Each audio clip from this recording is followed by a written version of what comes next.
Welcome to our video on how can I use stop-loss orders to protect my stock investments.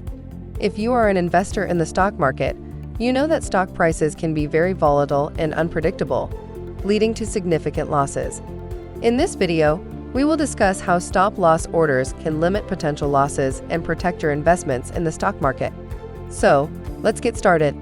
Stop-loss orders are an essential risk management tool that investors can use to protect their stock investments. A stop-loss order is a market order triggered when the stock price reaches a predetermined level, known as the stop price. You first need to determine the appropriate stop price to use stop-loss orders to protect your stock investments, and is typically based on your risk tolerance and the volatility of the stock. Set your stop price at a percentage below the current market price, for example, 5% or 10%, to give the stock room to fluctuate while protecting you from significant losses. Once you have determined your stop price, you can place a stop-loss order with your broker.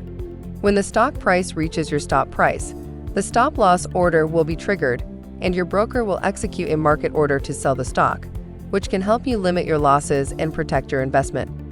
It is important to note that stop-loss orders are not foolproof, and some risks are involved. For example, if the stock price suddenly drops and triggers your stop-loss order, you may sell at a lower price than you would like. In addition, stop-loss orders do not protect against gaps in the market, where the stock price may open significantly lower than the previous close. Stop-loss orders can be valuable for managing risk and protecting your stock investments despite these risks. However, using them with other risk management strategies and monitoring your investments regularly is essential to ensure they meet your investment goals and risk tolerance. That's all for our video on Protect Your Investments, how to use stop-loss orders. We hope you found this information helpful and that you can now confidently use stop-loss orders to protect your stock investments. Always research and consult a financial advisor before making investment decisions. Finally, remember to like and subscribe to our channel for more informative videos like this one. Thank you for watching.